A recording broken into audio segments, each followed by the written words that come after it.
Hey guys, I'm just going to post up a quick video considering you guys were asking about the universal speedometer. These usually range anywhere between 40 bucks. Some people are getting them a little bit cheaper. That being said, the one that I got did not come with a manual or diagram or anything like that. If you guys search around, try to find one that does, because without a diagram, this thing's just, it's useless. That being said, what's really nice about this one, I have a 1979 CB650, and the actual terminals, I think it's the exact same with a lot of different bikes through Honda. The connectors were the exact same. So I was able to just pretty much splice in the wiring and hook it right up, which was pretty nice. Over here is the terminal for the neutral light and gear indicators. And then there's right back here somewhere is for the speedometer. As you can see, I've got it down here. Just kind of hooked it up, kind of jerry-rigged it, just to kind of test it out. I'm going to build a better bracket later on, but and then just stuck the actual magnets that came with right on the disc like that. With this one, I was going to note, I found out the hard way, but there is a memory battery terminal.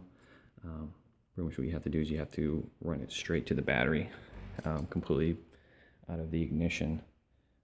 That's what I did, because if you don't, it's gonna act a little funky. Also, that being said, I was having some problems with the RPM. In the actual manual, it said to hook up to the positive side of the coil. Did that, and nothing happened. So I was kind of looking around. So somebody else that wrapped it around the actual spark cable here. Works pretty good.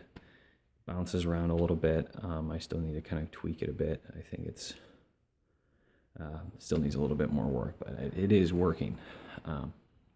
That being said, I'm going to go ahead and fire it up real quick and show you guys. As you can see, I've got a little voltmeter hooked right up to my battery, which is pretty nice, considering I can tell if everything's actually charging. And then I also moved the fuses over to here and switched all that out. Okay, back to the gauge. This one does not have an oil warning light.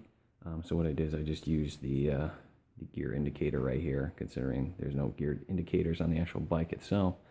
And then since I don't have a fuel gauge, I just took that terminal and went straight to ground because it works off resistance. No resistance is pretty much telling it's a full tank. Does have a neutral indicator, also running lights, and then also one for high beams. And then down here you have the speedometer. You can switch it between kilometers and miles per hour simply by holding. There's a little button in the back. If you hold that for about 3 seconds, it will then switch over. See that? And then hold it for another 3 seconds and switch back over again. So it's pretty simple. Also has indicators for the turn signals, which is pretty nice. What else? It's not a bad gauge for the money. It's pretty sleek. The only problem is I couldn't really find a bracket for it. So what I did is I just used some angle iron down here and bolted it right up to the clamp itself. Worked out pretty well. Also, they don't really explain this to you, but to get it to where you can switch the wheel size for the actual speedometer itself, you have to, here, I'm going to actually hold down, I'm going to hold my phone down, but you have to hold the button and then turn it on, keep holding it, and then let go. Oh no, didn't hold it down all the way. Here, I'll try it again. Hold down.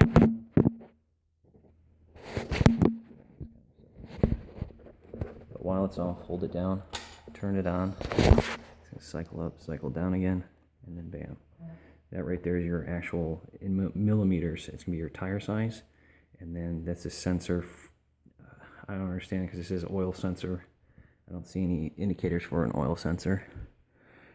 And then over here is the cylinder count for the RPMs. Right now I have it set on 2. You switch it over to 4. But how to cycle through, you just hold the button in the back, hold it for 3 seconds. It's going to start flashing. Then you can kind of cycle through. It goes from 55 to 999 millimeters.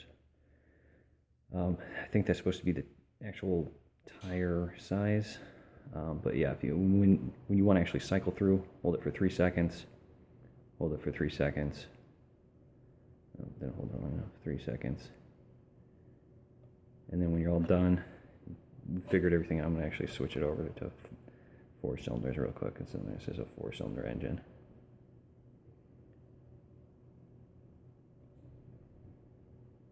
But yeah, the actual one right there goes off of cc. 1 would be 100 cc, and then it goes to 5, which would be 500 cc. Don't really understand where that kind of plays into effect with everything in here, but that being said, once you're all done, turn the ignition off, and then turn back on again, and everything will be saved. But that's it. Not bad. Oh, it also has a battery light in here, which I thought was pretty cool. I think when it drops below, or when it gets to 20 volts, that's when it starts to flash, and anything below that. So that's it.